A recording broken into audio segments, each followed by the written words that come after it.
Cool. Good evening, everybody. Welcome to the Hockey Collectors Roundtable, episode 2 of 2023. My name is Matt. I'm going to be your host tonight. Got a great group of people on here. We're going to be talking about what draws us to a card, what makes us spend the tiny amounts of money that we spend on cards, because we sure as heck don't spend a lot, which is great. But we're really excited to go in depth with this topic, and really excited to get some people on here who have not had a chance to be on any roundtables the first 2 seasons. So I'm just going to go around the table and introduce everybody. Some of you might know Doug already. I had him on the interview series. He is a big beret collector. Doug, how you doing tonight? Hello. Nice to have you, man. Enjoying the sunshine there in California, yeah? Yeah, it's been good. Finally, we're not in a cloud anymore. Awesome. Well, welcome back. Nice to have you on. My pal, Rob, who has not been on here, but I have to blame for spending money on Final Fantasy cards now. So thank you, Rob, for that. Rob, how you doing tonight, man? I'm great, man. Sorry about that. That's kind of how things go, especially in the trading card world. You get introduced to a whole new game, a whole new category, all new characters. It's all downhill from here. So. Definitely. Well, there's a lot to love about multiple sports and different types of cards too. So I think we're going to get into that a little bit tonight as well. And then a couple of new people who I have the pleasure of meeting for the first time. We've talked before on Instagram, but this is the first time we're on camera together. So I'm going to go to Seth first. Drop the puck card, Seth. How you doing tonight, man? Hey, I'm doing good. Thanks for having me on. Oh, yeah.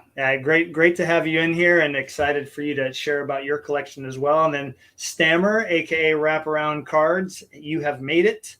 No technological issues at all. It was a smooth transition getting on here, so I'm glad you made it. But how are you doing tonight? Yeah, doing good, man. Just last-minute calls, but glad I can make it on this show, Matt. Awesome. Well, I'm glad you're here. And, yeah, we're going to take a minute here and just let everybody kind of talk about, who do they collect and what they love about the Instagram community. Because again, this is your guys' first time on the roundtable. And then after that, we'll get into the meat of our topics. So I'm going to start with you, Seth. Talk a little bit about who you collect and what is it about Instagram that you love so much? Yeah, so I collect a bit of everything, but some of the guys that I really like are the Ottawa Senators superstars, so new and old. So like Tim Stützle, Daniel Elfordson, Dominic Hasek, who only played 1 year in Ottawa, but still love that guy. Jason Spezza, Brady Tkachuk, Thomas Chabot, those sort of guys. So, Nice.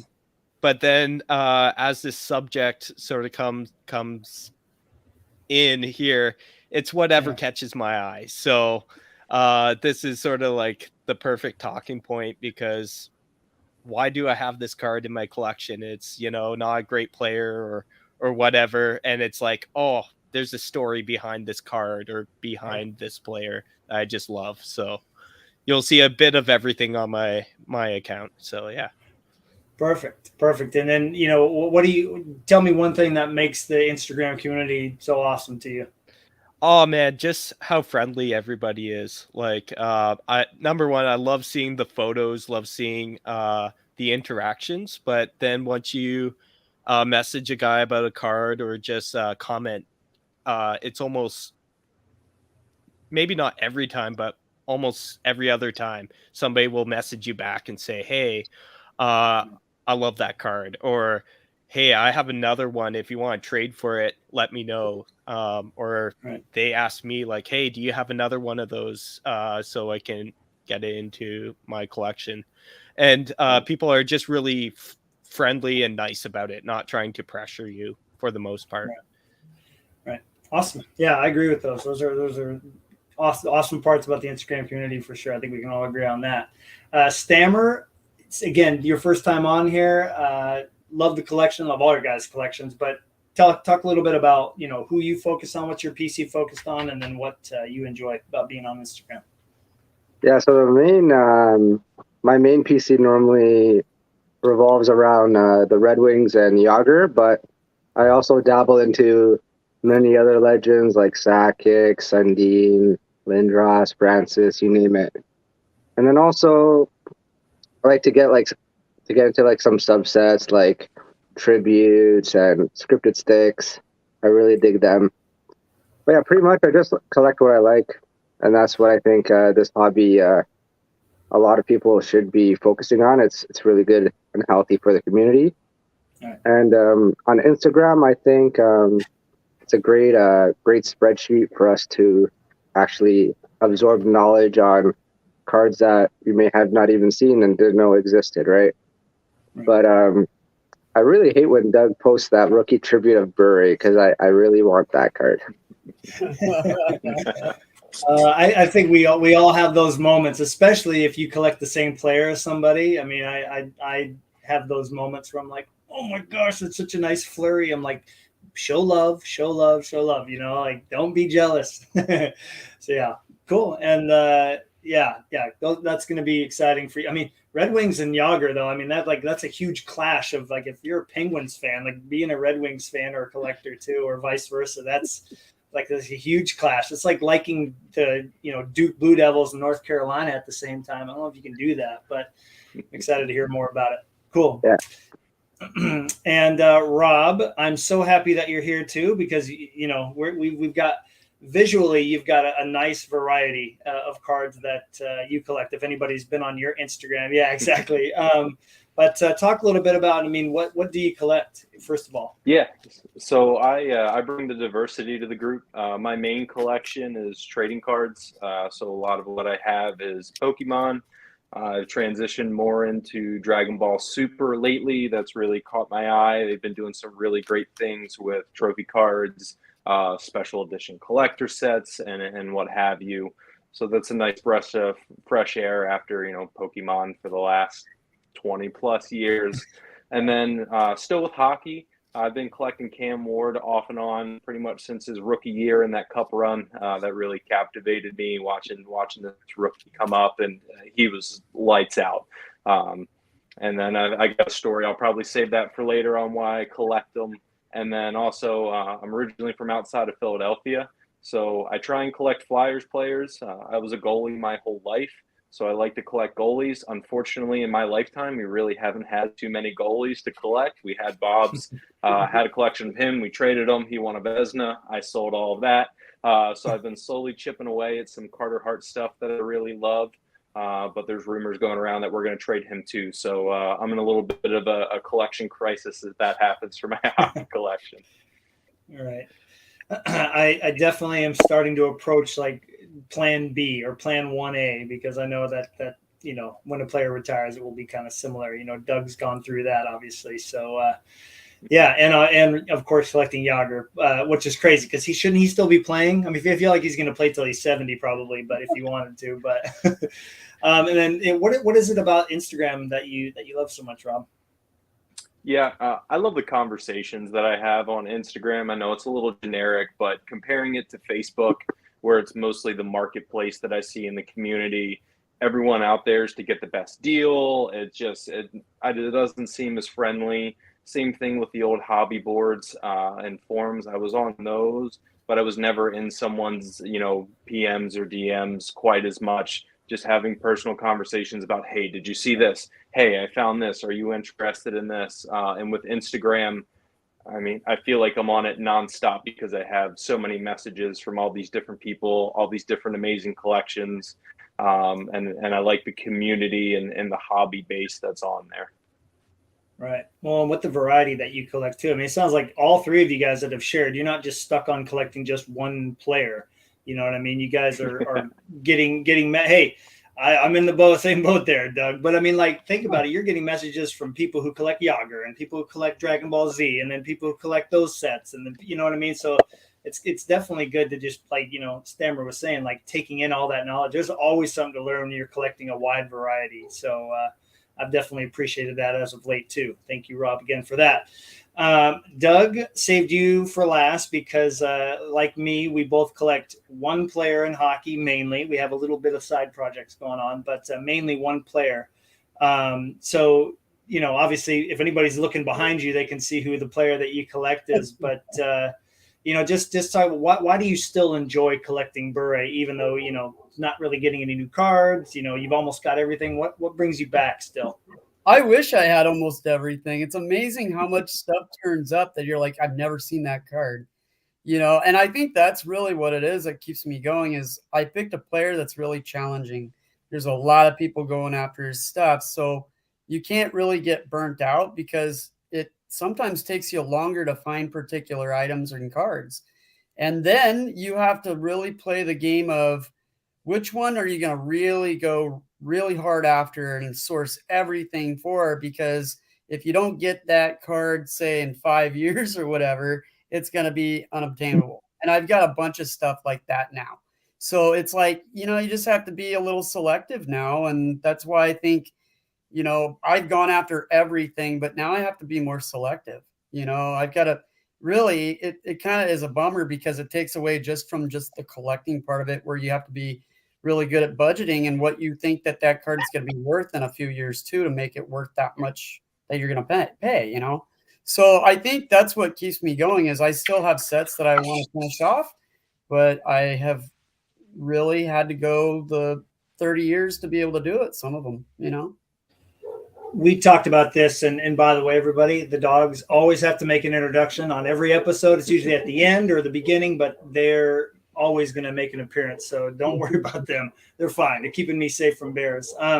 We talked, Doug, when you were on, about just how rewarding it is to find that card when it takes you years, months before you get a new mail day. So that's definitely different, but just as exciting, if not more exciting, when you have that victory of getting a card in. So that's awesome. And then real quick, just like, what is it about Instagram that for you as just a player collector of one guy, what do you love about being on there? You know what? Like, it's funny. It's really cool that we got Stammer on the show here because he was one of the first guys to message me when I started my page. And I remembered him from Hobby Insider. And a lot of us were on Hobby Insider, kind of like, Instagram is nowadays. So I ended up getting some really good deals and met some really nice, cool people that I still every once in a while try to keep posting up on Hobby Insider too. But a lot of you guys transitioned over here. So it's really nice to be able to get back in touch with people in the hobby. I live in Southern California where hockey's not really a hotbed. So you don't have a lot of other hockey guys around you physically. So you kind of have to do it a little bit more virtually nowadays, if you want to keep up with it.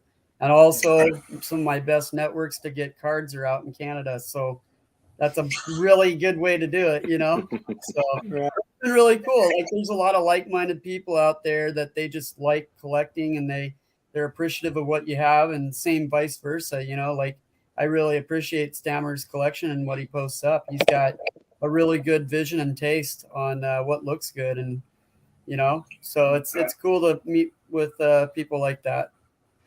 Awesome. Well, it sounds like we got the perfect crew for this topic.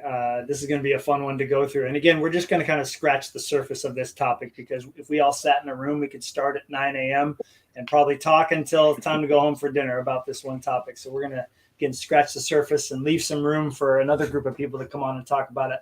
I want to kind of introduce people who are watching it now. Of course, we've got Kelvin, who finally named himself Collects instead of yours truly, although that made me feel very special every time I saw his comment. So welcome, Kelvin. Great to have you here. And then, of course, Trevor has made it. Hey, Trevor was a big reason that we got this thing going again, along with Mitch and Reed. So, Trevor, welcome. Name makes it to almost every episode. So, Name, I've got my Kraken shirt on, fan since day one. I know that's Name's favorite thing to say about any team that's winning. Glad to have you here. And then Al just got back from the Expo not too long ago, did amazing. He told me he picked up 70-something cards, maybe more. I mean, it was just, can't wait to have him come on and share about that. And then not many people know who this is, but this is Pointer Collector on Instagram. He's a younger collector, but I've had the pleasure of getting to know him a little bit more. And I think that's one thing that's great about Instagram is, you see people put things in their stories and you think like, oh, this person kind of seems this way. But then you take the time to chat with them and get to know them. And they're just like you when you were younger, love collecting. And that's what matters. So glad you could make it. Well, All right, guys, here we go. Let's get this thing started. And again, don't worry about you don't need to worry about me like throwing it to whoever. If you are ready to jump right in, just feel free to go for it. And if there's any kind of dead space, dead air, then I will go in there and keep it going. But I want you guys to think back to the kind of not the beginning, but when you really remember getting into collecting heavily, right? What card is the first one that comes to mind as one that grabbed your attention? And for example, I've talked about this card many times, so forgive me if this is a repeat for some of you, but the John Casey card was the reason I started collecting goalies, which led me to collect Marc-Andre Fleury. John Casey's 90-91 upper deck card. He's playing the puck behind the net. He's got that beautiful North Stars jersey and pads and the glove and the blocker, just and the stick. It just worked, right? It was one of the most beautiful setups of the early 90s. So right from there, it caught my eye. This is what I'm going to collect. I love hockey cards. I can't think of anything better. So can you think back to that first card or one of the first cards that really grabbed your attention? If you have an example, great. If not, feel free to talk about it. So anybody got one that comes to mind? Yeah, I've got one here. I'll lead things off. So I collected cards when I was younger, hockey and Pokemon. And, I did a little bit here and there. As I got through middle school and high school, trailed off a little bit, maybe just some small jersey cards here and there. Went through college, kind of fell off. And then as I, graduated college, moved to a new city, I was looking for stuff to do. I'm like, oh, this is a cool card shop. Let's go see what they have in there. Go in there. I got a little money in my pocket now, start opening up some packs. So that was a lot of fun. Explored that for a little bit, and then I discovered what grading is. And I saw some cards, and the first one I'll show off here is one of my favorites, and it's Rocket Zapdos. And a PSA 10 was one of my first ever graded cards. And just the artwork, the uniqueness of it, with it being, a specific trainer's Zapdos first edition. I saw that and I'm like, that has anything and everything I want in it. I think I had up to 4 of them in a 10 or a 9.5 at one time, since trimmed that down. But that was the card that I saw that's, all right, now I'm fully back in it. I'm buying high-end, heavily collected stuff. And, haven't looked back since. Awesome. And it's interesting too. I think Pokemon cards or trading card game cards, as I've learned, they're in a completely different realm than all of the sport cards, the hockey cards that we collect. But there is some similarities when you look at variations and error cards and all that stuff. I think they have their own level of rarity, because all of us that collect hockey, a signature stick out of 15. Well, we know that there's only 15. So of course it's rare, it's unique. I think when you look at some of the trading card games, I've learned there's like a signature variation that sells for $1,000. You're like, what's the difference? And then you learn there's some subtle differences that make it unique. So, yeah, very cool. Go for it, man. Yeah, it's funny how Rob started with the Pokemon, because that's what I started collecting back in the 90s. So, yeah, OG Pokemon collector over here. So I still have all my first editions still from the base. And until I transitioned over to hockey, it was mostly because my brother would go to there's a store called Dolly's. That's a sports card store. It's still running, owned by a different owner, but still the same name. So he would go in, he'd open up Donruss and Pinnacle, and you would just see all the cards he would pull out. It'd be like some mirror Gretzky's or so forth, and he'd put them in like these pockets, and it was so cool, right? And then I had to pick a player right over the time, and that's when I picked Yager. Right? I really liked watching him play, and yeah, I just focused on Yager for the longest time, and then it came to a point where I wanted to just get out of the insert page and work on something different, because when eBay started coming out, I noticed autographs and so forth, and I was like, wow, this is so cool. You can actually get these in packs, because I never knew that. I just knew you would open up the pack and you would get your insert, right? You get your base and then your insert. But don't get me wrong, they're beautiful looking cards, right? And then I think it was 20, can't remember. I think it was 2012. Yager was first inputted as patch auto for the first time. And I looked at the checklist. Tons of stuff. I had to buy all the redemptions, had to fulfill them. They all came, which was great. And yeah, like it was just, as soon as that happened, it was just, let's go. Like I was really pumped on that Stormfront. Yeah. That there's something about like that first like big card that you see of your player or you buy of your player and you know you're hooked, right? Like you are completely hooked. The hook's in deep. It's not coming out. It's over. It's done with. I think we've all experienced that for sure. Do you remember the set that the patch auto was in? Yeah, it was in Cup. Okay. Yeah, it was that year's Cup. And it was really funny because like I didn't really start going to, I never went to the Toronto Expo until I think 09. I think 09 was the first time that I actually went to the Toronto Expo. So I totally missed the Crosby era. So I totally missed that. So I was off that boat. But I found some really cool cards at my first experience. And it was really funny because the first card I bought was I was at Jeremy Lee's booth and he had he was there with his friend at the same booth. His name was Darcy, and he had a dual.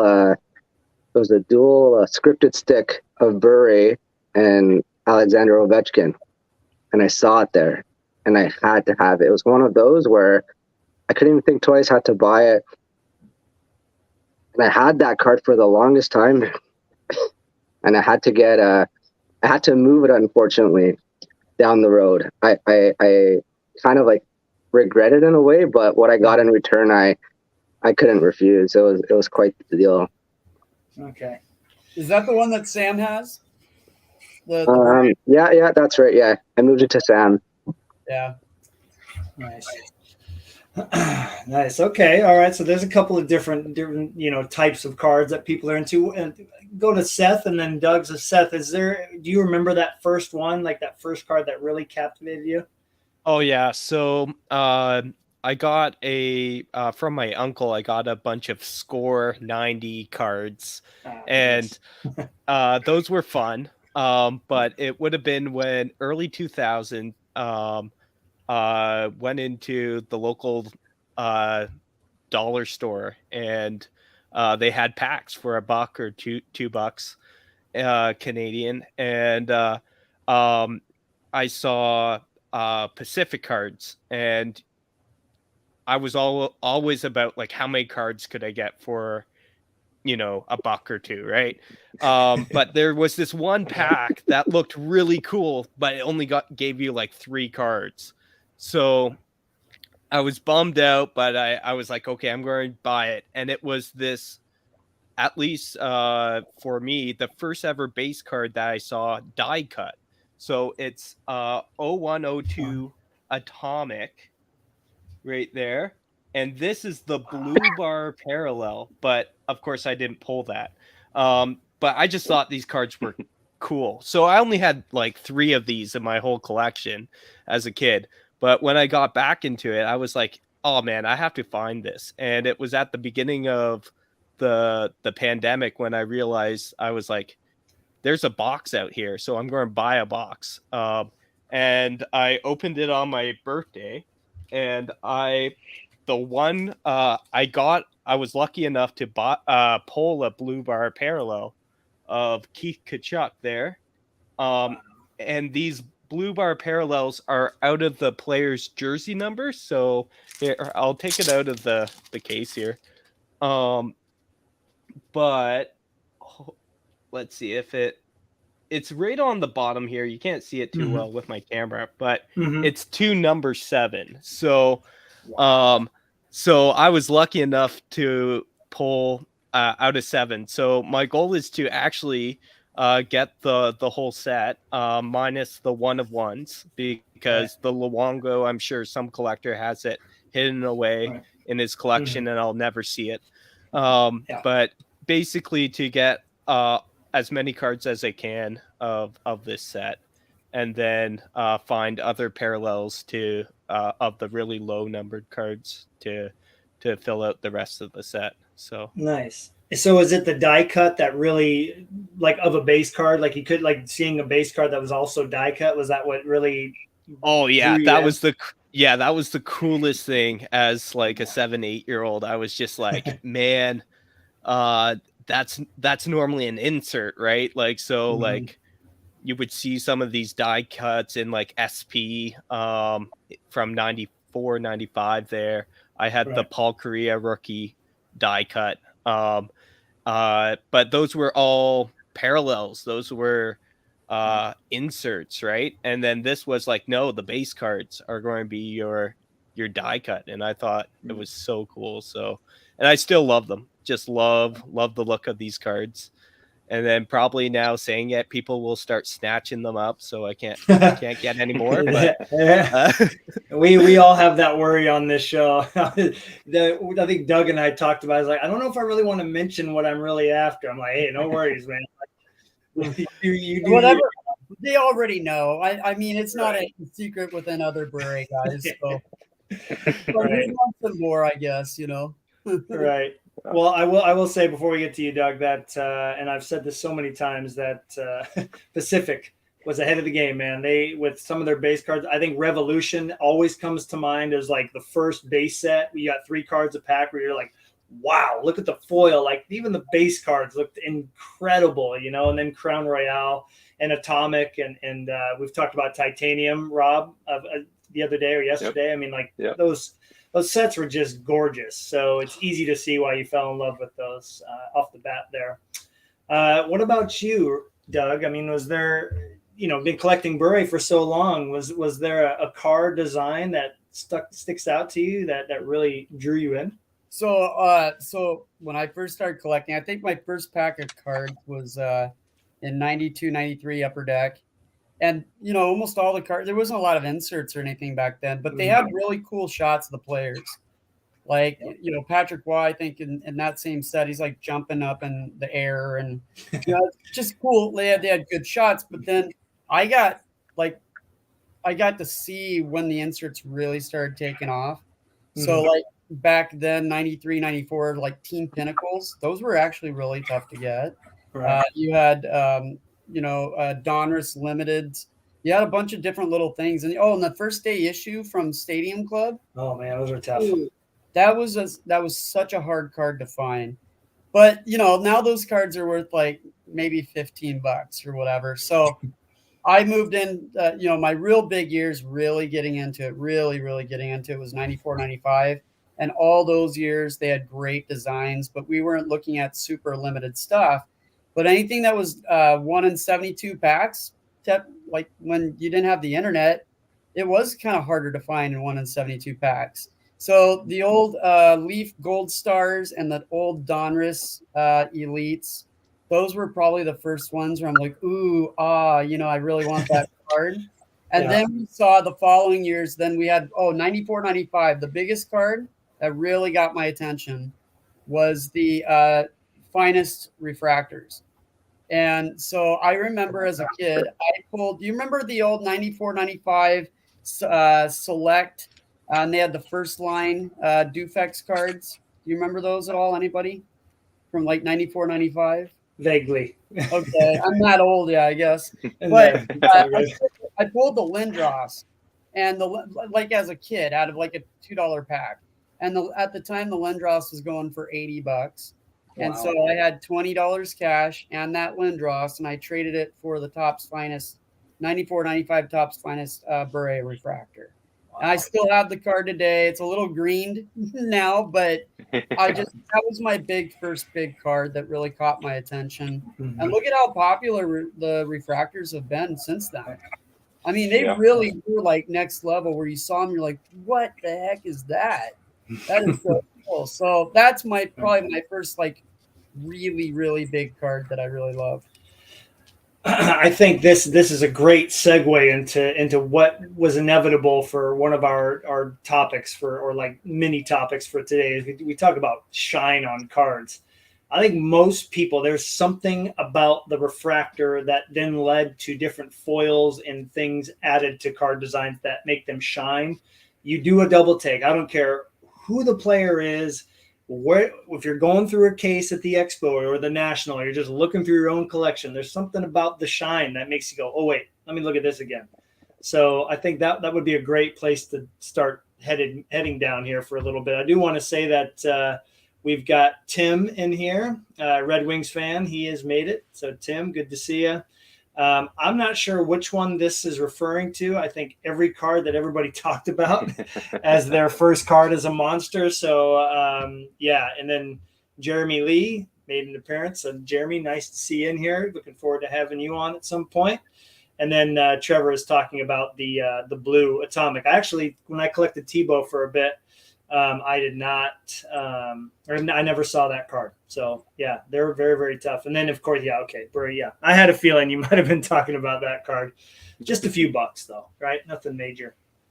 But so I want to keep this pretty general, but just, you know, whenever you're ready, just share your thoughts here. What is it about the shiny card, the refractors, that just, no matter what player or what set or whatever, like what is it about those cards that make people desire them so much? Is it just the shine? Is it something else? Like, because I go through my cards and I tell you, man, those shiny ones, I was going through some of them yesterday, and like that Stanley Cup auto, the Flurry, it's you know, a landscape and it's all shine.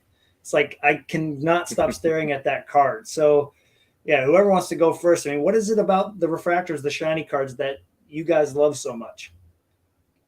I think it doesn't only become just like the refractors itself. Like there's many subsets on how they typically like achieve that type of refractor, right? So let's say, like, I don't know if you guys have seen, but it was maybe like 20, I think it was maybe 2012, Black Diamond, they started those emerald, I don't know if you've seen, they're like emerald autos, but like it's actually like a refractor. It's got a nice sheen to it. I don't know if you've seen it, but it's really eye appealing when you look at the card. I think those Bowman Atomic refractors, those are just bananas. Like you're just looking at that. It's just like the basketball cracked ice that they've got. It's a very similar concept, but yeah, there's like so many different ways on how they execute it, and they all have their taste on why we all like looking at those in general, right? Those cards are absolutely nuts. I mean, there's the Black Diamond that you were talking about. Oh wow, look at that. Yeah. So that's from 2015, but Okay. it started in 2012 there. Yeah. Or 2013, sorry. That's the 12-13 or 13-14 Ekblad rookie there. So okay. And then, so I mean, you're talking too about the atomics. I mean, not only do they have the cracked ice, but they put the shine on top of it. I mean, just the cracked ice, it would look sick, but then they put the refractor shine on the top of it. And you're like, okay, this has just got layers and layers. Yeah. What do you think? Now I'm gonna throw it to Rob on purpose here. Rob, Dragon Ball Z cards, for instance, right? They don't have refractors, but the shine and the different layering. I mean, like, what is it about those that are so eye appealing? Yeah, and I think going way back too, right? So back to the Zapdos example. I mean, this was the hit, right? All the cards look like this, but you wanted to see the shine, you wanted to see the foil. So that was what it was all about, right? So dating back to the beginning, and then we start to evolve, right? And then they put more foil and more shine and more texture. So it's all about finding that eye appeal, what pops and what goes out, right? And then now we have stuff. I mean, this is even from 12 years ago, but this is the card that got me back into Pokemon now. So, I mean, that whole thing is texture, foil, shine, design, just absolutely bonkers colors there. And at the end of the day, too, I mean, they're all cards, right? There's not much else to do but collect them and look at them. We want to have the stuff that looks the best, right? And that's what, some of the older hockey stuff is.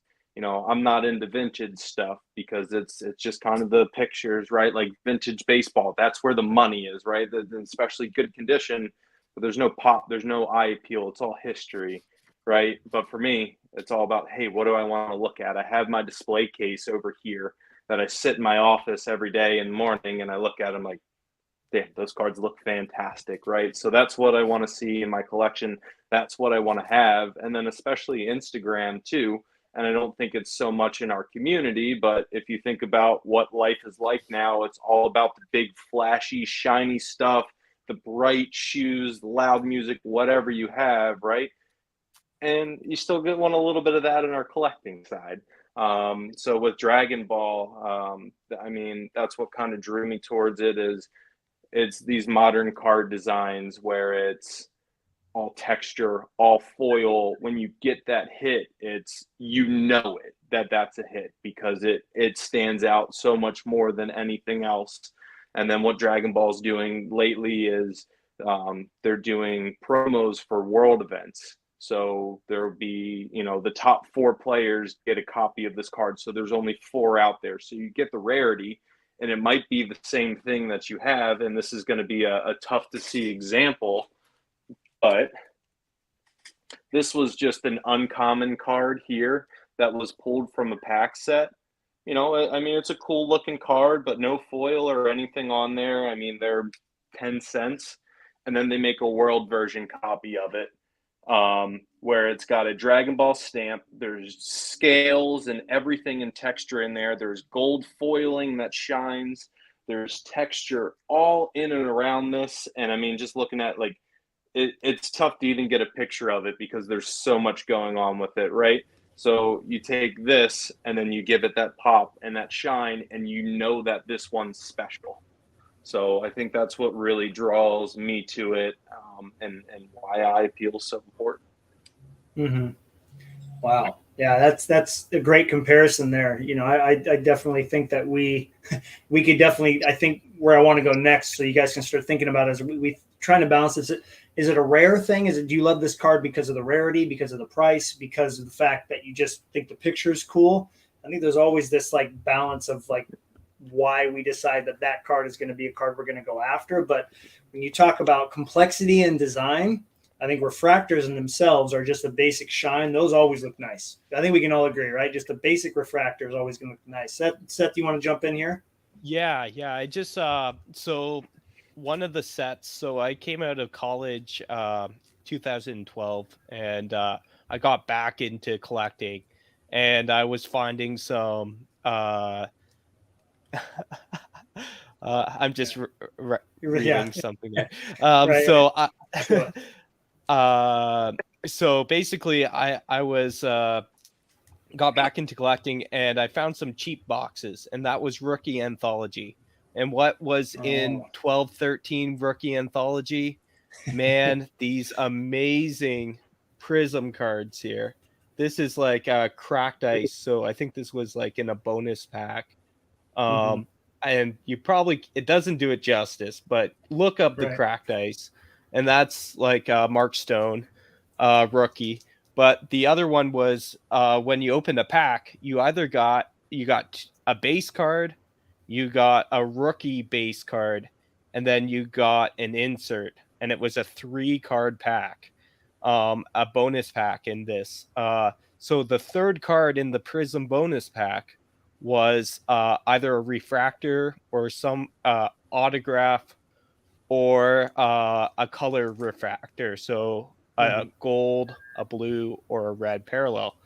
I was lucky enough to get the Yager silver refractor. And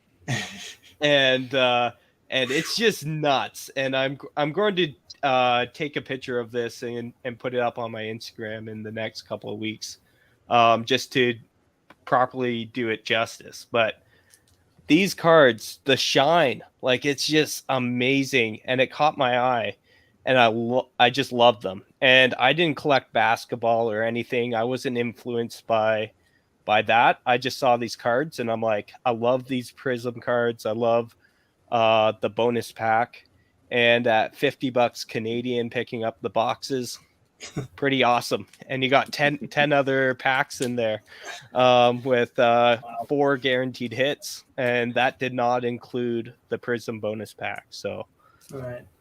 Yeah. Those prism cards shine like crazy. Now, Doug, I have to throw it to you here because I am kind of curious. I'm first off, the refractor was the first big card that you ever bought. You said, did that like cement that shiny cards were going to be the priority moving forward? A really good question, but I think it did for the industry though. I think everybody was into it.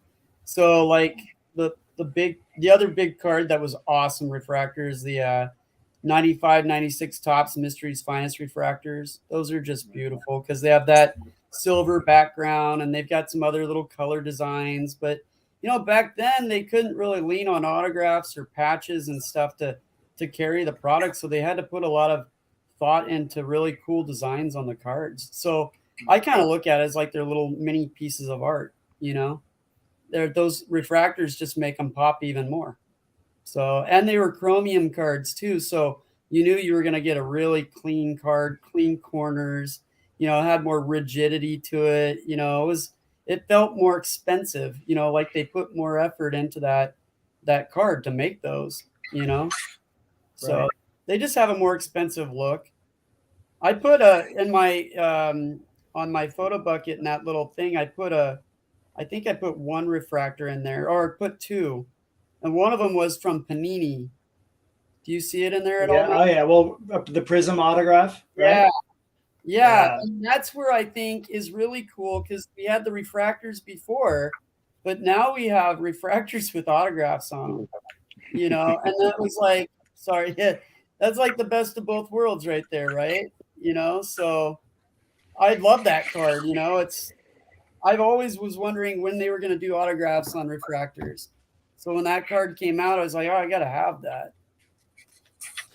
Man, there's just something about Panini. It's so funny because we all yesterday we were getting ready for this episode and I can't remember who it was, if it was Seth or Stammer. One of you guys was like, "Oh, here we go, start talking about Panini," and then like as soon as you mentioned Panini, like they did do the refractor justice. Once Topps was not making hockey cards, those Prism Silvers, there's nothing like them. You know what I mean? There's just not. That's why they're in the display case down there because you hold them, either the Ricky Anthology ones or the 13-14. They just look so amazing in person. And so I do have to give Panini a lot of credit there. They did a good job bringing it. And then the gold, they didn't call them refractor. They called them prisms. But like the gold prisms that they did too, I mean, goodness gracious, Select and Prism, they look incredible. And I think a lot of the players that we all collect had some cards in there. So I think what I want to hear from next, when you're thinking about comparing the older, the 90s stuff, and then, some of the Panini Prism stuff, or just, newer shiny cards. What is your guys' preference? Like, are you drawn more to those 90s cards? Are you going to buy that before you buy the modern Prism stuff? I mean, what do you think, Stammer? I think like when it comes to like hockey, let's say, they're not really like reinventing the wheel, right? They're kind of bringing forward what was there in the past. So it's not really changing it like to a greater extent because they're still, like I say, like from the eras that we were growing up, we still see them like we did back then. So it still gets our eye appeal towards them, right?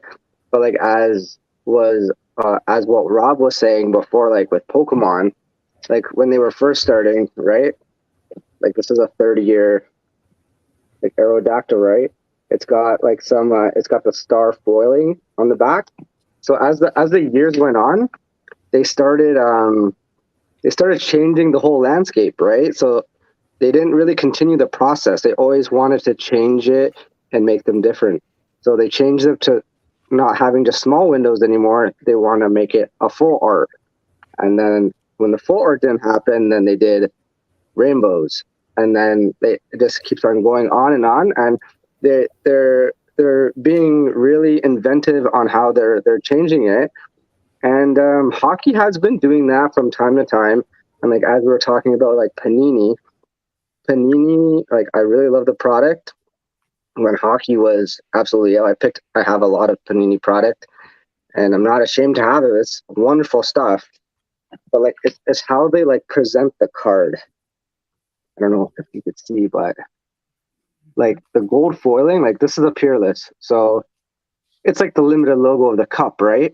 But like the foiling on it is just bonkers. Just looking at it, and it's like this is such a stunning looking card, right? And then Panini even started going to the next level, and they started doing HRX video cards, which they did for hockey, but they weren't able to release video footage due to the copyright infringements because they lost their license. But you're still able to get it, and you can still upload a video on there if you know how. That is nuts. That is super inventive. I mean, Panini for sure. I mean, what you're talking about is the presentation of the cards. Does everybody here, or is everybody in agreement that there is something special about Panini and just when they were making hockey cards? Like I just feel like they offered something that Upper Deck still does not. But that's me. You know, I think photography for me was always the thing that caught my eye first with them. All of Marc-Andre's photos, he's in the baby blue jersey. They're headshots. They're edited very well. I mean, they're just such sharp pictures on all the cards. And so that was something that really stands out. And then the uniqueness that they offered too. I'm not going to share much, but I have to share this card. I've talked about this card many times. Not only, I mean, just look at, the way that the window is presented. You got the piece of the tape front and center, nice bold autograph, great picture. Was seeing the video of how these were made. I mean, that right there is going to make me love the card even more, right? I didn't get to see the specific card get made, but to see how those cards, that set was made from the moment the stick is handed to the Panini rep and watch him take it back, chop it up, get the tape. I mean, it was just that whole thing, that transparency will draw me to cards even more. And so I feel like that is why Panini has really captured, my collecting interest. I mean, beyond just a little bit, like a lot of collecting interest. I've thrown a lot of money at Panini cards, and that's why that buried treasure card was my number one want for so long. I mean, those are a giant piece of metal that looks exactly like the cup. I mean, what's not to love about that? Like when have they ever done that? Anybody else want to chime in about the Panini hockey brand that was around for a few years? Yeah. I love Panini, so I'm a huge Panini collector. I'm more likely to go after Panini cards. Still, like I went to the expo last month and I was just hunting down some Panini cards because they're just hard to find. So one I was very lucky to pull is they only made 1 year of this set, is Zenith Hockey, and that was their first year. So they made tons of parallels in this product. Yep. If you've ever opened it up or looked at the checklist, there's just so many inserts and jersey cards and all this. But my favorite one is this here, is the base. Right here is the base card, white hot parallel to 25. And I was very lucky to pull the Lemieux, and then people were telling me that these are just so hard to get. And I remember just opening up box after box, never hitting one. And my hobby shop was running out of boxes just before the pandemic, and they were just clearing them out. And there were 2 left on the shelf. And they were from different cases because one had the price on it. One was the last box of another case. I picked them both up. And what happened was I pulled a white hot out of both of them. And I don't know how many boxes I opened up before. We're talking 10, 15, 20. I'd probably over 20. And never pulled one. And then in the 2 boxes left in the shop, I pulled this Lemieux, and then I pulled this Shea Weber here. But what's so cool about it is the shine and the texture on it. And again, like I think it's early days of Panini hockey that they were just experimenting with these sort of cards. And I also really like the red parallel that's not numbered. Here's a Luongo here. And those are pretty nice too. A lot easier of a hit to get. But I just love the background of those. So yeah. I just want to interrupt for just 1 second here, because when you brought up Zenith, kind of got a little flashback. I had a lot of fun opening that, and I was going to ask you, is like, you remember when you would open up each box, and each box would have one big card, right? You'd get one huge card, and you wouldn't have thought, you would thought it would just be a card, but if you actually snip the top of that big card, you would get a random insert inside. It was like a little envelope pocket, but you wouldn't have known unless you cut the top.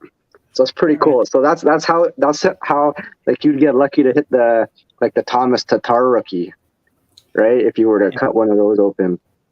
Now, Doug. I mean, I know you're. Oh, sorry. I know you're. Doug, again, back in the 90s, you know exactly where the jumbo card thing came from, don't you? Because I can see you're like, yep, know where that came from. Give us a little bit of info on where that Zenith, giant card with one card inside of it came from. When did they try that the first time? What was it, like 97, 98, or 98, 99? Was it 98, 99? I think so. And it had the Z golds in them. Yeah. And they're numbered to 100. They're serial numbered, but I don't have one. But they're really hard to get because not everybody wanted to open up the big ones because I didn't have to be like a one of the expensive big ones in order to find the gold in there. I don't think so. I thought it was, and it's I watched the baseball box get opened on camera, and a guy pulled the Piazza Z Gold out of just a regular base card of I don't know who it was. That wasn't Joe Carter. Well, Roberto Alomar. And he did the little slice and pulled it out, and there it is, a Z Gold. So I think there was so much unknown when Pinnacle did that because who the heck's going to damage a card to get another card out of it? Who came up with this idea? But it was really unique, Isn't that Pinnacle's last year too in hockey? Yeah, it was. Mm-hmm. Well, it was kind of like Pinnacle was already on the way out. And to be honest, I think the Z Golds are nice looking, but we all knew Pinnacle for their the Z teams with all that Dufex, right? Yeah. All the texture look where it looks like it's 3D popping out at you. And that year didn't have those. And we're like, that's what we wanted. Well, Panini did them justice then, man. Panini brought it back. They brought the Dufex back, man. Well, so we're on the Panini thing. I posted 2 more cards if you find them up there that are Panini. Yep. And I kind of wanted to show them off because they're from my 2 other favorite sets from that product. One of them is a National Treasures. Do you see it's a 1-of-1 tag? There you go. So there's the 1-of-1 tag from National Treasures. And I actually pulled that, or I got that on a deal on Hobby Insider. I can't remember who it was, though. It was a long time ago. It was like when the product just came out. And then the other one that I had was, I believe it's from Playbook. It's the booklet one. Do you see that also, Matt, on the very bottom? Then and Now.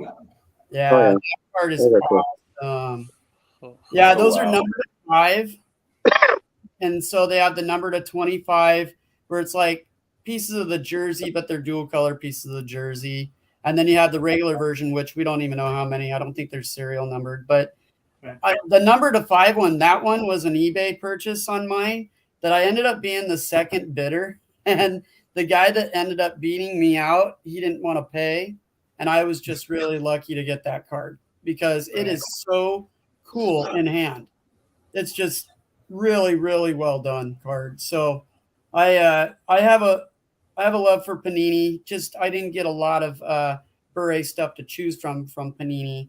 But those prime logos or whatever it is, those are fantastic. Those are so cool, and they are actually really hard to get, at least from the Beret guys, because they're looking at anywhere from like $350 to $600 US for one of those cards. So they're tough to get, but they're great looking sets. I was really bummed when it was. I just think that they were pushing UD to be better, and UD came out with some of their best stuff back then too. Yeah, the artistry of the cards were just fantastic. So I don't know. I think that's another reason why I kind of miss Panini. I wish that they would be there to kind of put the pressure on and do better. 100%. Go ahead, dude. It's kind of funny how Doug was saying that because those Then and Now product where they're actually showing from each team that they actually played on. Panini also did. I forgot what the sub product is from Panini, but they did something similar where it would be a 3 window. I think it was a 3 window of the players. So they're just on each team, and each team has that specific jersey, which is kind of like how the new the Hockey Legends product that's out for Upper Deck. They did the Evolve. You ever see that? So it's kind of a similar concept, but they haven't stricken the each individual like patch or jersey on each team, which would be pretty cool if they were actually able to fulfill that, right? Right. Yeah, it was in limited hockey that they did that set. I have a Paul Coffey of it, 3 jersey piece. Nice. And tell just what is it about that? And then Rob, I'm going to come to you. Like Seth, that card exactly. Like why is that card so cool? Just off the top of your head. Which one? The Paul Coffey.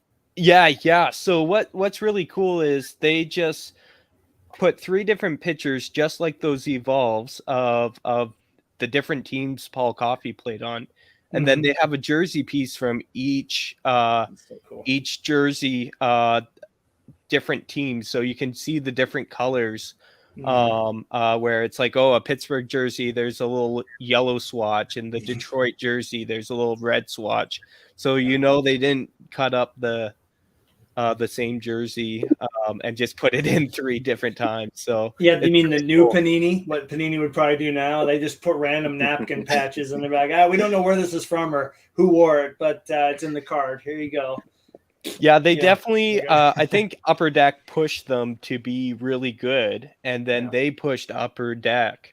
So, like for me, I always say, just competition in the hobby would be better for the collector, even if they had to pull back sets. And obviously, that's why they do the monopolize just one. The one team gets the license, or the one company gets the license. But having 2 guys duke it out for the best sets, like those were the best years for both companies there.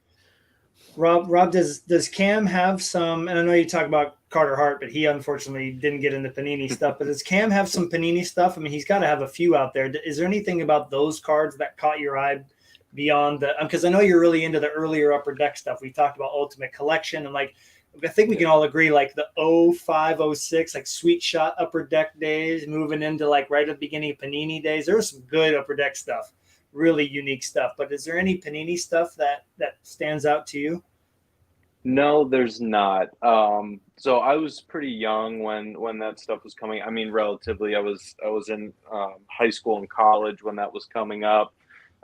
Same. I wasn't a huge fan of Panini at first. I didn't like the designs, right? I mainly collected 05, 06 and around that time, because that's when I got into it, right? And I'm very much a creature of habit of, this is the stuff I like when I got into it. It takes me a little while to break out of my comfort zone. And then again, you have the whole stuff where Upper Deck's kind of the favorite. And I will say the one thing that upset me was I started collecting Alex Stalock. And I remember, like, I had a nice collection. So that's like his 1 of 1 black diamond. That's his gold. That's his ruby. I mean, that's his out of 5 artifacts. Like, I had a pretty big collection, and I didn't really pay attention to Panini stuff. And here, I think Panini released Alex Stalock's rookie a year before Upper Deck did. So I'm like, why are they not in sync? Are these not his true rookies anymore? And I got so upset. I was like, I didn't even think about that angle. So that left a little bit of a sour taste for Panini, because it seemed like they were, not on the same page. And then, as they took a little break from hockey and then coming back into it, and we're, 10 years down the road, I can look back at those cards, like that tape to tape card. It's beautiful. Everything around, like you said, it's edited well, it's put together well. The name tape to tape, having the autograph and the tape, the picture of him holding the stick like he's going to shoot the puck. Like, it all just comes together so well. And now looking back on it, it feels like a premium product. And to me at the time, it didn't, right? Because Upper Deck was the standard, and I was too short-sighted to let something new come into the fray. And unfortunately, I think that was, pretty a popular opinion back in the day of no, the Cup was the standard and Young Guns are the, and SPA, and we still kind of have that, and didn't have too many people let Panini in. So it's kind of what I remember from it. But well, it's interesting, isn't it, that a lot of people probably felt like you did. I know that I was kind of like, what? Panini hockey? Like, what are we doing here? Like, okay, whatever. And I think many people will share that opinion that we had, that looking back, we can say that, nothing really caught our eye or made us want to buy Panini cards as much. But now I think all of us are like, ooh, whoa, hold on here. Like, what's going on? This is different. This is unique. I mean, I just wanted to share one more. I think we've all seen these now in the Cup, right? The Cup has their own version of these, but Panini was the first to do something like this. I mean, a piece of silver with the name ingrained, kind of like the Cup. I mean, like your player holding the Cup, like what else is there to achieve? This is a perfect card again. So I think they definitely brought uniqueness to the hobby, and it wasn't appreciated as much back then as it is now. I'd be curious to hear what people who are here watching live think, but Jeremy Lee and I have talked about this too. I mean, those buried treasures, I'll probably talk about that card forever. But again, like it's just unique, and Upper Deck wasn't doing anything like that. And just like all of you guys said, competition breeds uniqueness, breeds ingenuity. And we are thirsting for that as collectors. We want to see more of those cards that even if they're not our player, we stop and we go, ooh, okay, hang on. Like, what is this? And that's the same thing like Doug talked about. When those finest refractors came out, it was like, whoa, pump the brakes. What is this? What is this card? Because it had something that no other cards did at the time. So I think we're always searching for that, right? We're always searching for the next card that makes us go, okay, this is something I've never seen before. And Panini really did a good job of doing that with many of their patch autos and unique game use sticks and autos on the tape. So I mean, I do miss them a lot. I'm glad we're not getting Prism with 50 parallels of one player. Good Lord. I mean, that even if Bure got into something like that, Doug, I don't know if you would want to chase all that down, would you? I saw a lot of that going, that's ridiculous. But the other thing I got to make a point too is what Panini was for us guys that collected in the 90s. We had a lot of variety, and it was like, all right, you have options now instead of just one or two sets or three sets to go after. So when Panini came in with all their other brands that were old names from the 90s too, we're like, all right, this is cool. They're bringing them back. They didn't look exactly the same, but there was some more variety. So it kind of sparked us, into it a little bit more, which was nice, especially when they're putting legends in those sets too. Oh, yeah. Yeah, they did the legends justice for sure. Go ahead, Seth. Yeah, so like one thing with the Panini, I opened up a box of limited and 12-13, and the first thing that I was like, when you open a box, you want surprise me, right? Like you want to just be like, hey, what could I get out of this? What could be in here? And the last thing I thought was there was going to be a card in there with a hole in it. But they came up with this this insert called board members, and it's a acetate card with a guy checking somebody into the boards. And you can sort of flip it around and you see both sides of the boards. It's sort of pretty cool. But they came up with this parallel where the glass is actually cracked and they put a hole in the card. What? So here it is. You can sort of see it there. That's cool. That is awesome. I've never seen this either. That is awesome. Is that Lemieux? That's a Lemieux, yeah. One of the 5 checks that he ever had. So the hilarious, the 2 cards I actually pulled out of that was Lemieux and Zetterberg. So of all guys, great names, great collectors. But oh my goodness, when I saw that, I was like, oh, that's cool. But now I think like it defines something, and maybe not everybody's going to collect it, but it's definitely something out there that certain collectors will say like, oh yeah, that's really cool, that's really innovative, And I want that because there's only a couple cards out there. There's not many things like that. And there's dozens of other examples out there. I just had a few things to add, like one with Seth talking about that card. I actually opened up quite a few of that, and I never found that. So to see that for the first time was really cool. Thank you for sharing that. I remember from that set they had those crease cleaners. Remember those? And then same thing. Yeah, you had the goalie, and you could slide them out. Yeah, it was a pretty neat concept. But yeah, that was pretty cool how you showed that. I wanted to also talk about Matt, how you showed that the engravatures. Yeah, I'm big on those. I really love those. Dominion was the only one to actually use pure silver.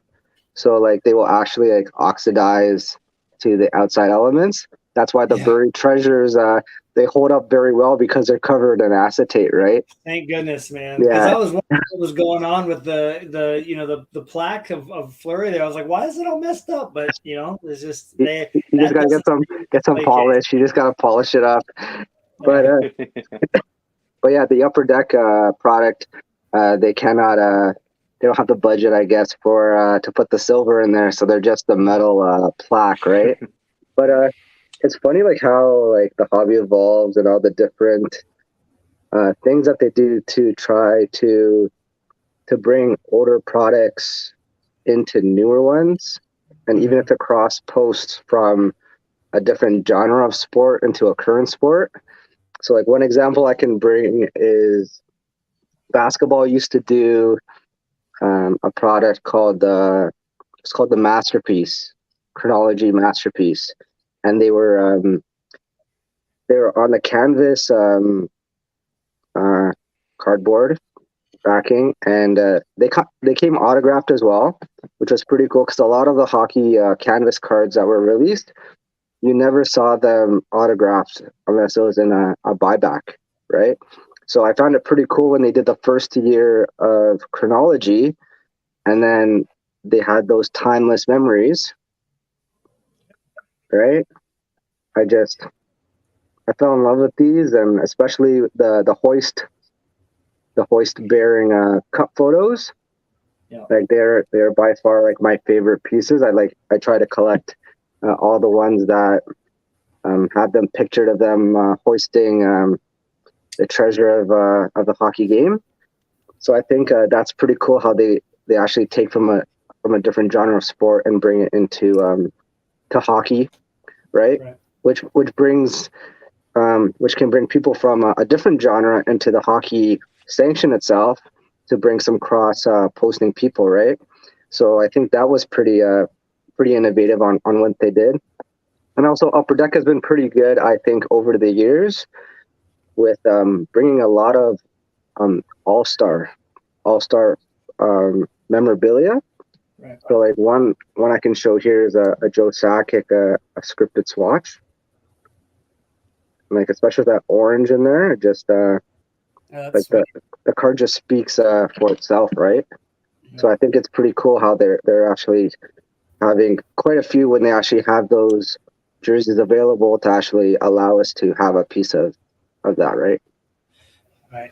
So those are all great points. I do want to say real quick, we've got a few comments that I would like to get to in regards to what we've been talking about. We got to as far as the refractors and the shiny, and then yes, I'm glad that he mentioned platinum because I think platinum gives us the refractors in a way. I know the silvers are super cheap for almost everybody, but I think they look amazing. Like when you're watching people open the boxes and they get just a basic silver parallel, those look awesome, but because there's 20 other parallels to chase that are rare, people usually just, go through them. Then EPAC makes them like 30 cents, but I still love them. So yeah, great point. And then of course, Tim saying for Seth and Rob to stop making him start another PC. Tim, out of everybody that's in the pool of guests, he has the most PCs. Maybe Jeremy's up there too, but yeah, I'm sure we got him to start a new one after this show. Yeah, the frozen treasures, acetate layer over the patch, which is signed, and infinitely better than scripted swatches. Yeah, he's right. That gloss on National Treasure, like Jeremy was saying in the group chat, oh my gosh, I mean, that just for anybody that has a player that's got a National Treasure card, my goodness gracious, those cards are incredible. So, and yeah, I think too, a lot of young collectors, when Panini was coming out, they probably just missed them too. You know what I mean? Like, because again, it's just Panini, it's not Upper Deck, whatever.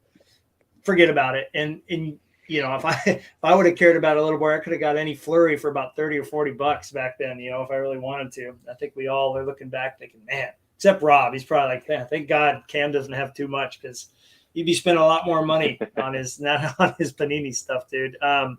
Couple comments on those the board members. That not only having somebody that collects as much, most of us hadn't seen those before. I'd never seen one of those. Never seen one on Instagram. I mean, maybe that one you could post too. I'd love to see that in like a proper photo. And then Al too. Yeah, someone on the design team really earned their pay with that set. I mean, yeah, like the pullouts. I mean, I just want to say Panini, their design team, they put some really crazy stuff out that I don't even know if you'd see now. Except maybe a guitar pick. I know that's Mitch's favorite insert of all time. So maybe they do something like that, and like put in the card that you could pull out, play your guitar, and then put it back. I could see them doing something like that. So, yeah, of course, yeah, they're not. Yeah, those originals, man, those are almost impossible. And you got to pay big money for the big players. I think I got my Flurry for under $100, so I felt pretty good about that. And then of course, Panini Crazy 8s, and 8 is not, yeah. There are some nasty booklets with like all these big patches in there. That National Treasure set, I think, was the best because they knew they were going to be done making hockey cards. They unloaded everything in there. Okay. So I had a couple of different questions I wanted to ask you guys, and now we got off on the Panini thing. And now I'm like, oh, which one do we, sorry, I got to show this comment here. Oh boy. Yeah. Which player was it? Guitar pick. Yeah. Which one was it, Mitch? we want, he's out doing some stuff. Is it Cider, right? Yeah. I think it might've been. Yeah. That's what threw over the, okay. Yes. I'll say yes. It was the pick that did it, Okay. I know the question that I would like to end with as far as our last little discussion topic. And then if anybody has something they would like to just like show off on camera or have a picture of, like Doug sent me, talk about maybe something recent that's come in for you that was exciting. So the last thing I want to talk about for all of us is this: what type of picture on a card, no matter if it's a 50-cent card, $500 card, in between, or $1,000, what type of picture always gets you to be interested in the card itself, as opposed to it just because it's rare. I'm not thinking about that. I'm thinking about what type of picture, because Stammer talked about the cup hoist. I mean, if you are a fan of a player and there's a picture of that player hoisting the cup, that for me, that's one of the best pictures on any card. So whoever wants to take this one, go for it. And, too, I want to make sure, Doug, before you get started here, Rob, if you want to go a different direction beyond the Cam Ward, because he does have some cup hoisting. You want to go to the Dragon Ball Z or Pokemon, go that way too. But Doug, let me throw it to you first. I gotta get you to get those pictures out. There's a premier autograph with him in his All-Star jersey holding the All-Star MVP. All right, so that kind of hits your question. Keep going right here. There you go. Yeah, that card's awesome. Classic. I don't know very many other cards that have an autograph or anything else of his that have that picture. And that was in Toronto for the 2020 All-Star game. That was an awesome game where he played with his brother. And like Bure fans, even if he's not in Vancouver, he was playing for Florida, but that was still a pretty big moment for all of us Bure fans. So that picture's awesome. I love that card. And they're really hard to get too. I think they released them as SPs, but I have not seen too many of those floating around either. So I would say that's definitely a card that picture really stood out for me, So it was the picture that won. I mean, if it was just a basic picture of Bure and the autograph, you'd still want it. But that one, does the picture elevate it way up the want list because of the achievement and everything? Yeah. Oh yeah, it's the only card I know with an autograph on it with that picture.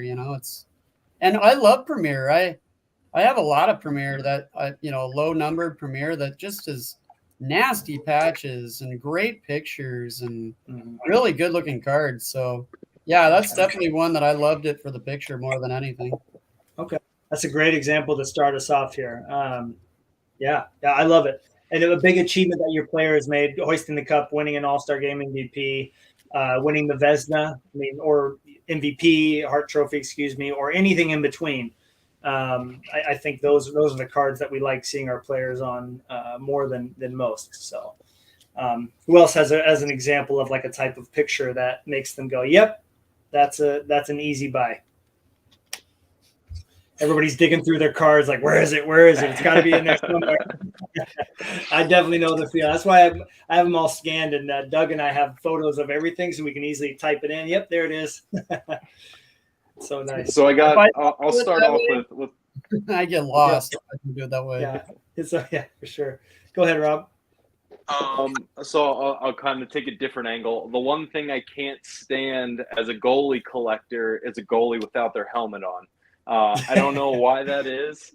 Probably from when I was younger, I would get trading cards made of me with like my travel team. And I'm like, oh, cool, I have a trading card. And my helmet wasn't on. I'm like, this isn't an action shot. Like, it doesn't do anything for me. So, like, the Cam Ward cards where he's hosting the cup, it's an awesome, epic moment, but it doesn't do it for me. His SP Authentic Future Watch is just him holding the stick. No helmet on, doesn't do it for me. So I'm a big helmet guy.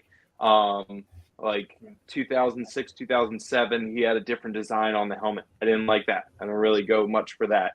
His rookie year helmet, I loved.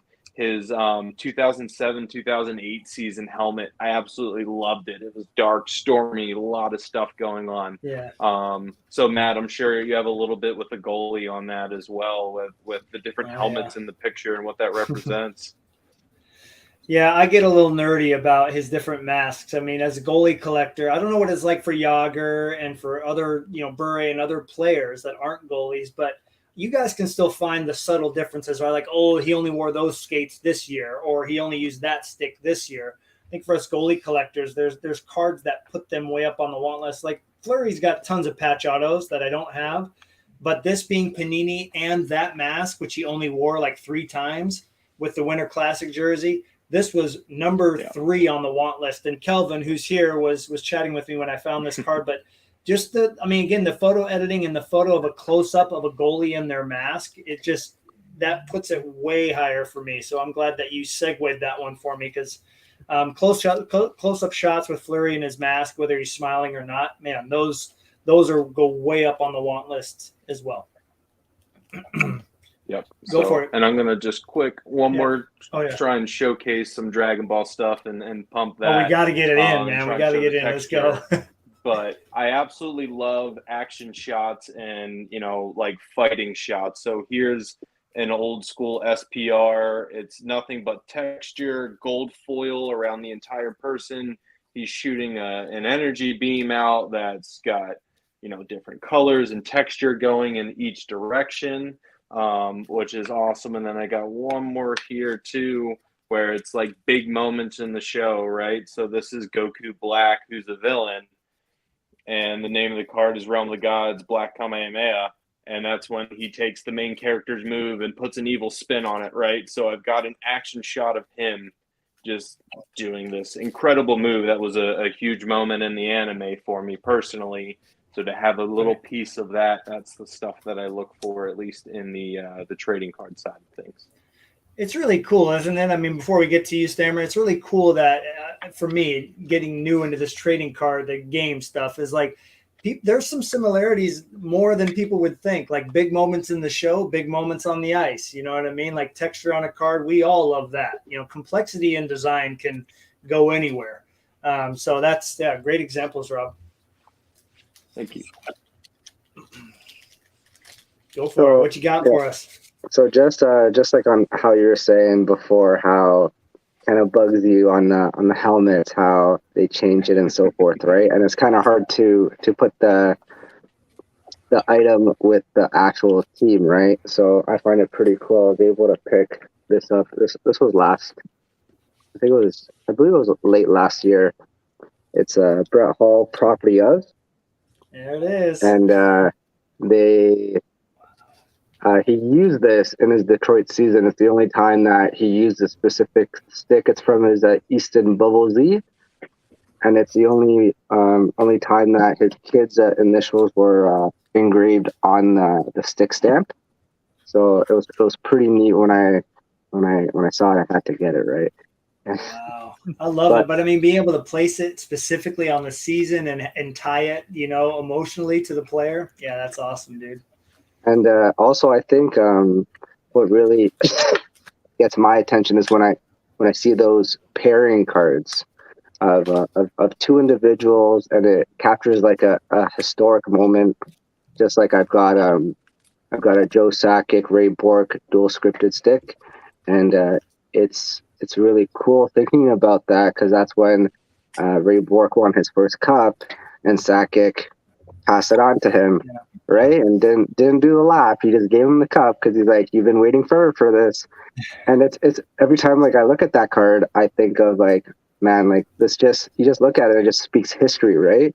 And it kind of like reminds me of like this one that I'm to show. It's the only one that like I know of. I've never seen another.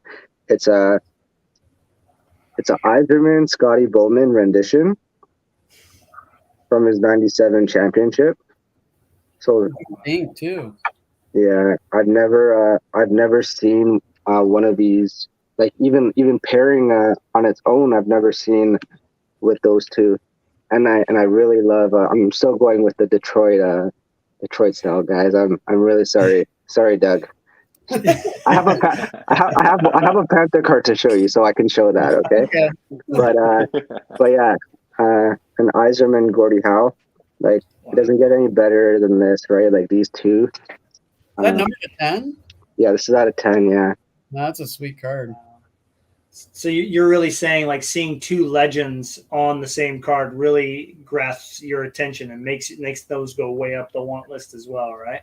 Oh yeah, like especially like if they're not seen very often on a card, like let's say like Cam Neely and Ray Bork, they're shown quite a bit on product, right? They're pretty much shown a lot on like dual like signature patches and scripted sticks. So you see them quite a bit, but when you see like one or two, they're only on one or two cards. It's kind of exciting when you actually are able to pick one of those up. And there's this one Yager card to share. When I was talking about the first card I picked up at the expo, I picked up that Bure. This was another card that I picked up that same expo, but it wasn't. It was one of it was a Yager.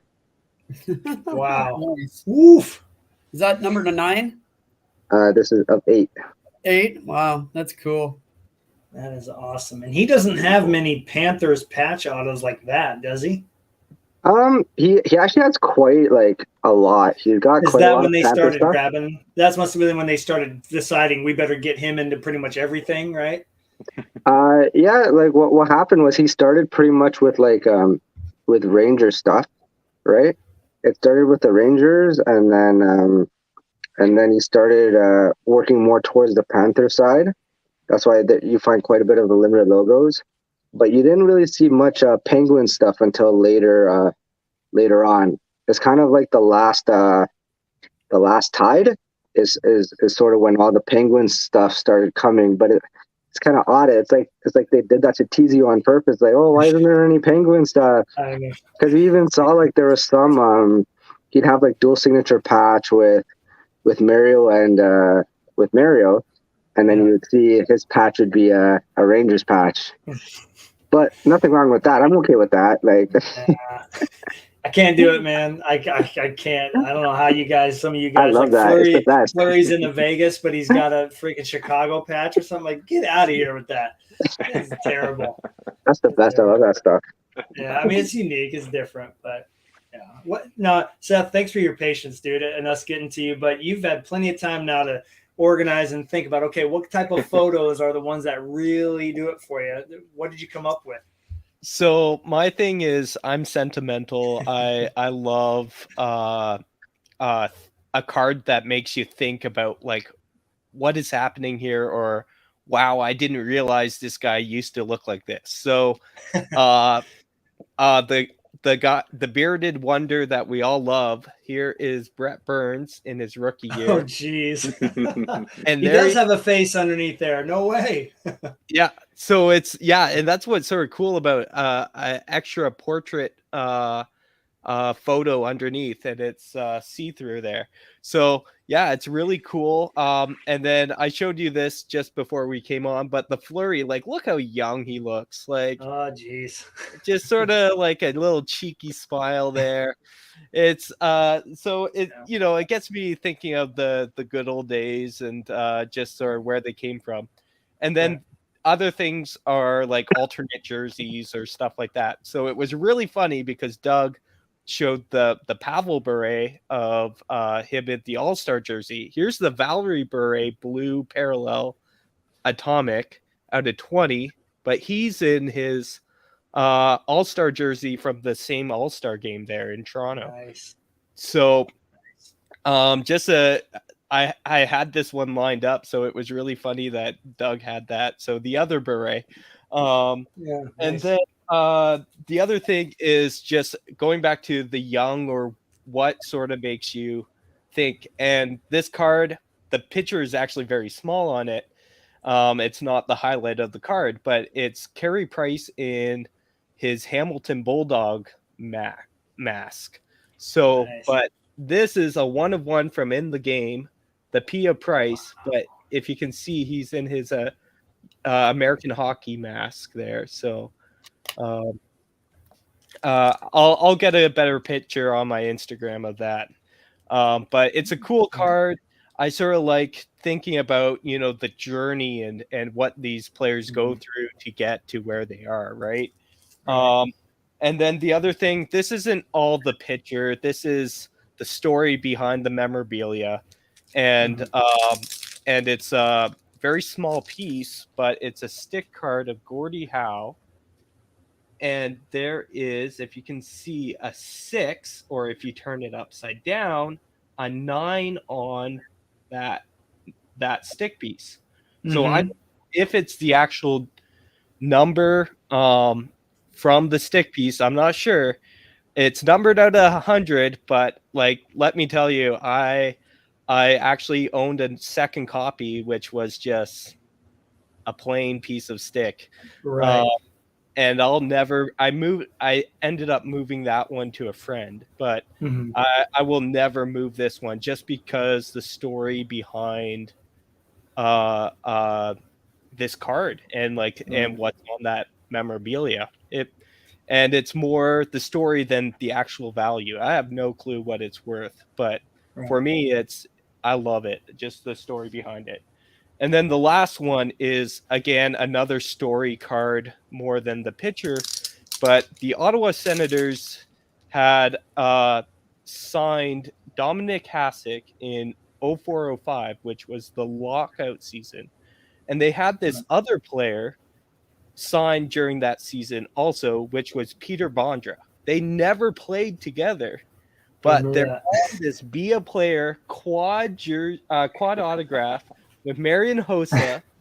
And also Hossa got traded during and never played with Hasek on the Ottawa team, and Wade Redden.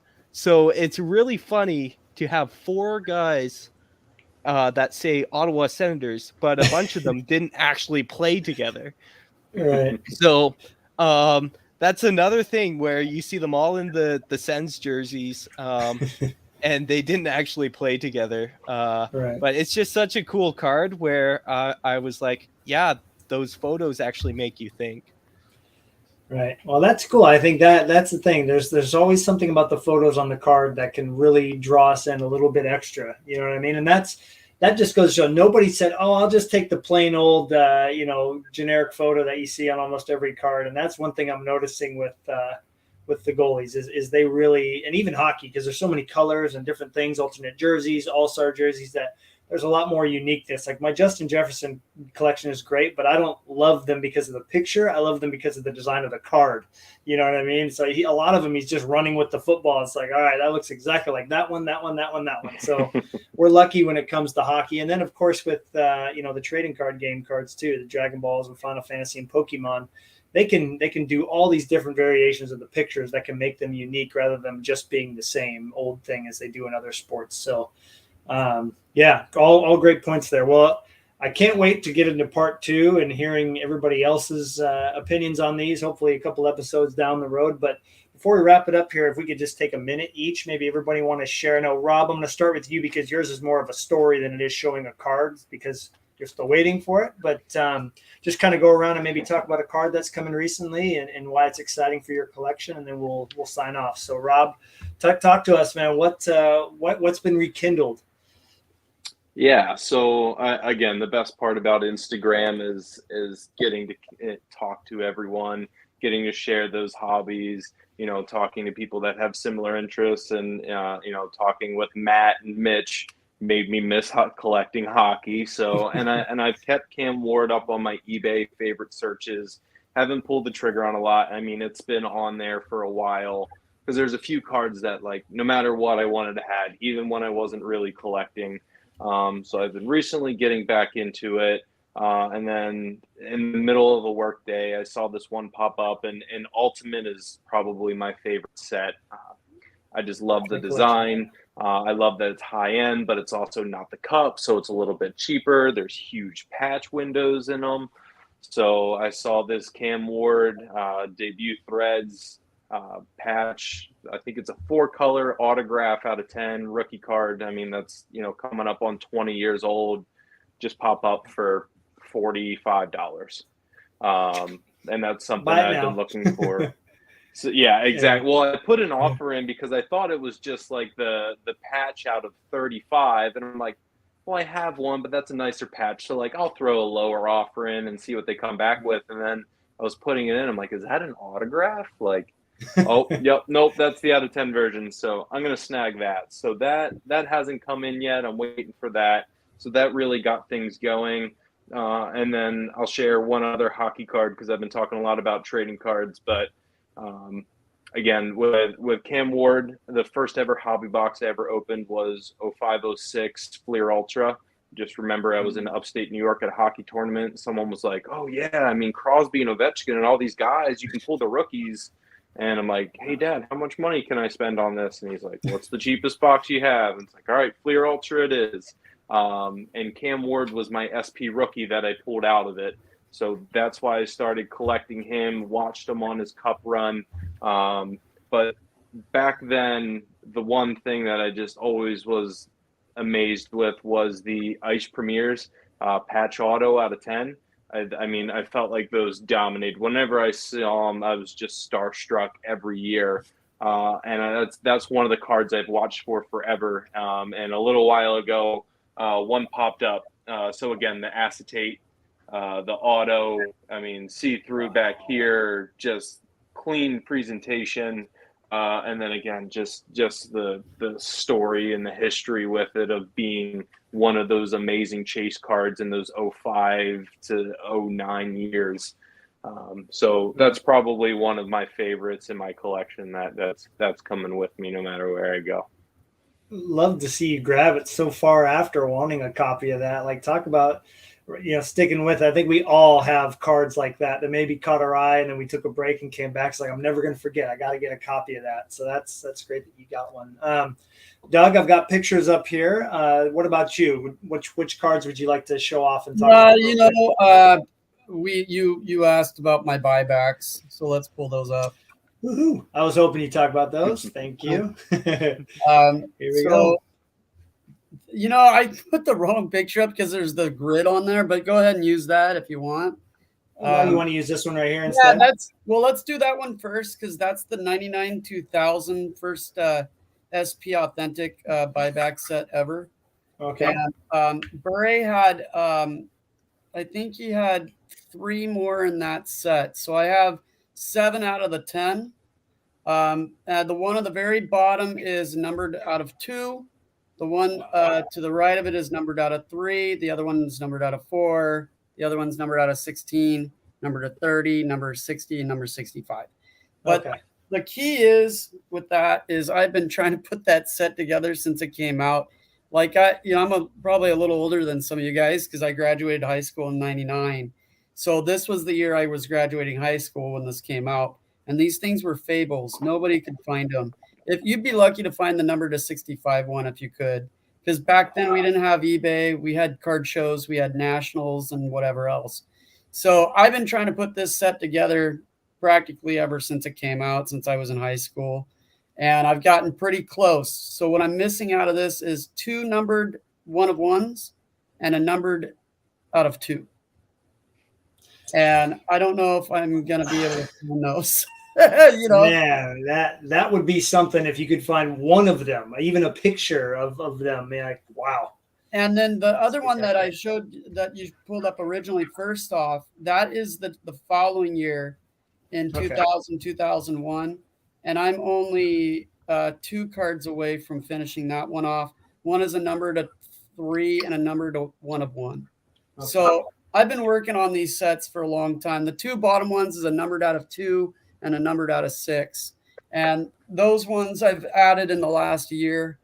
And just, I consider myself lucky that I was the one that had an opportunity to buy them because I never thought I'd even own them, Right.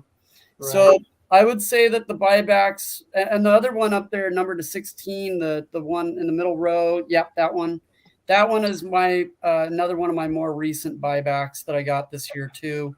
And they're awesome. I just have they're the first OG autograph cards when they came out. And anybody that was collecting back then knows that these were like our original cup cards, good luck. Right. So awesome. I'm happy with those. Those are probably my biggest things I'm most proud of this year so far, other than that run for the cup card, Yeah, well, that card speaks for itself. Anybody that collects hockey and knows about hockey at all, run for the cup, the OG run for the cup cards. Hoo-wee. Those things will never go down in value, I don't think. Again, another thank you to Porco for selling me that. It was like a big one to check off the list, So.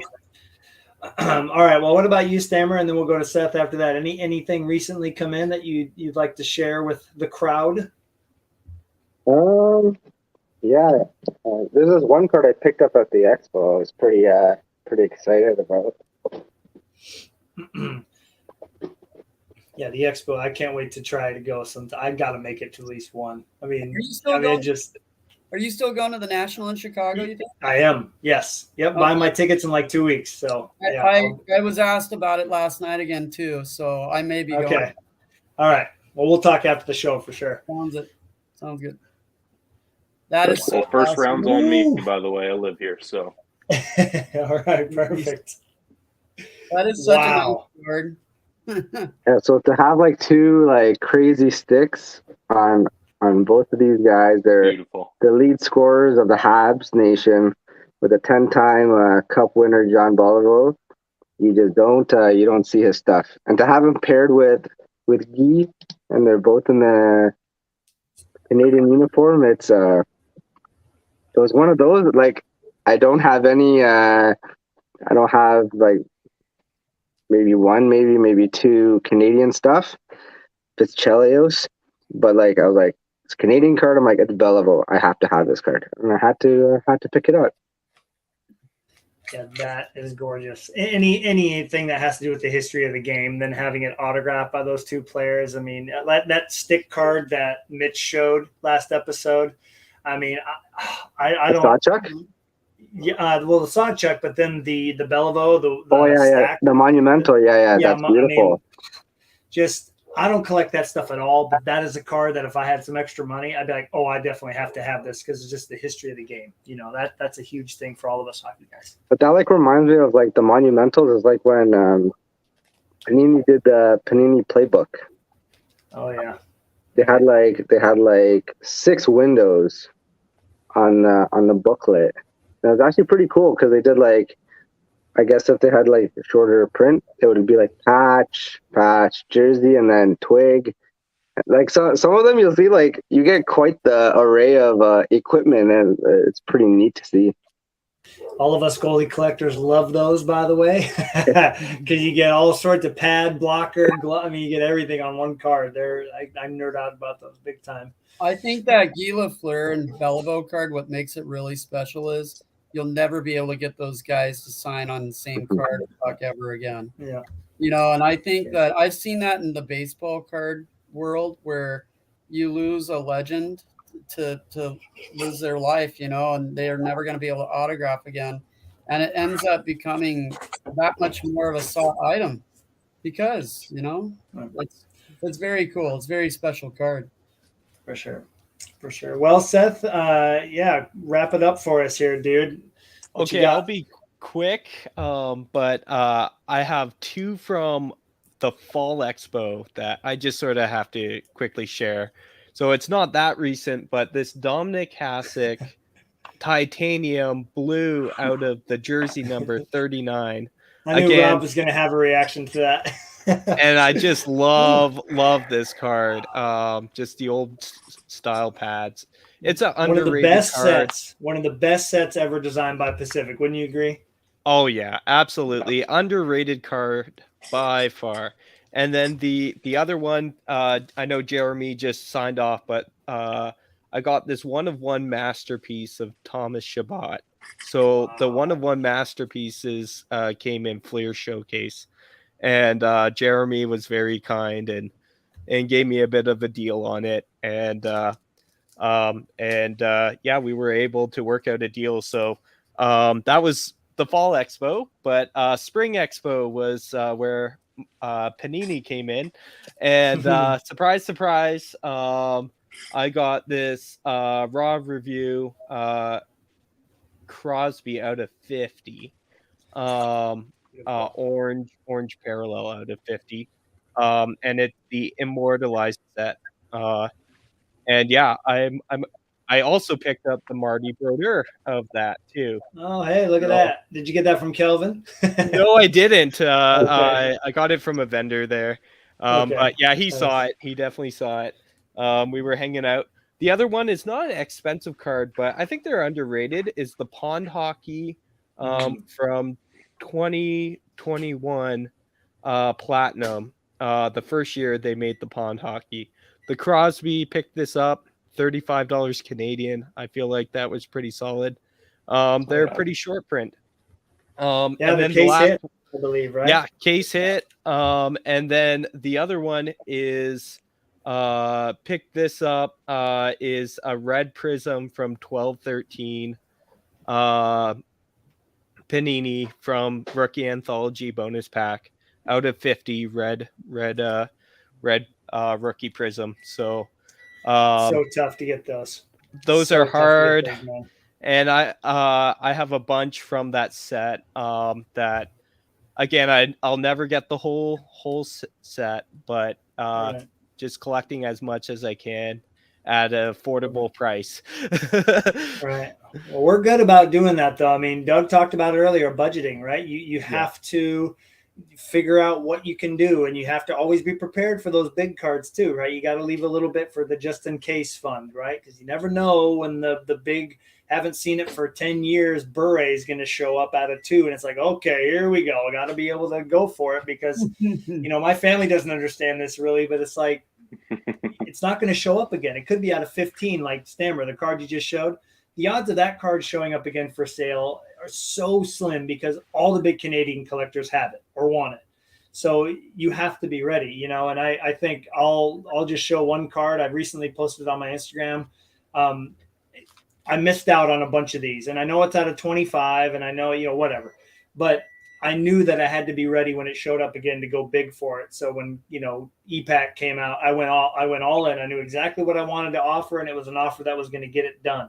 And of course, as fate would have it, one sold for like, I don't know, like $70 Canadian less than what I paid. I'm like, whatever, I don't care, man. Like I finally got the card, and so it's great to be able to have that what if fun, so you can go and you can grab the cards that you want the most, and I could talk about why I like it, but we are out of time. So I do want a couple more comments that we had here. Okay, yes, there is the Edmonton Expo. It's all about timing when you're a teacher. Getting time away from your kids in your classroom is not easy. So it would take a lot of planning. That's why the National is perfect. It's in the summer. I'm not teaching. It's great. And then Jeff made it. Jeff has watched every episode that I've done in the interview series and the roundtable. So Jeff, I hope you enjoy this one when you go back and we can hear your thoughts on it. But Doug, Rob, Stammer, Seth, it was great having you guys on the roundtable for the first time. And I definitely look forward to having you come back in a future episode. We talked about some really unique things about our cards that we love.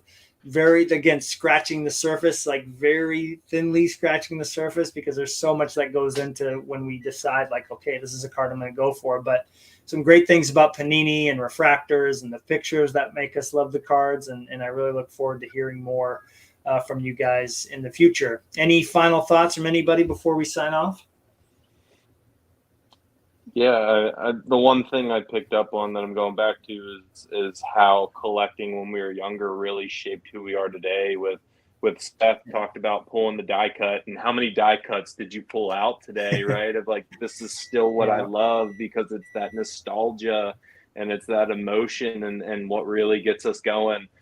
So it was just great to see what everyone collects, how long people have been at it. Doug, it gives me hope that you've been after cards since, what'd you say, 99, that are just popping up now. So I appreciate the support on that. And Stammer, again, just those pieces that are absolutely unreal with the sticks and those beautiful old school autos when a signature meant something and you wanted to be able to read it. So, but it was a blast. Thank you all for having me. It was good to talk to you guys, and look forward to catching you guys again. Awesome. Thanks, Rob. Well, again, one of the coolest things about this hobby is the community. I say it again and again. If it wasn't for the friendships in this hobby, why would we? I mean, I would, yeah, sure, I'd sit here and tell myself how great the cards are, but that doesn't mean anything to me. And I think all of us would agree that doing things like this and just the Instagram community that's continued to be built is the best part about all this. So thank you guys all for coming on here and sharing your thoughts. And again, I can't wait to run it back and do it again with you guys in the future. We will be, again, every episode will be on Wednesday at 6 p.m. Pacific. Mitch is going to be on for episode 3, hosting his first one. I will definitely be here watching. I will not be in the group, but I will be here watching, and hopefully everybody will come on and check that out. So have a great rest of your week, everyone that came here to watch us chat about cards. And Doug, Rob, Stammer, and Seth, you guys have a good one too. Take care. Thank you. That was a lot of fun. Take it easy.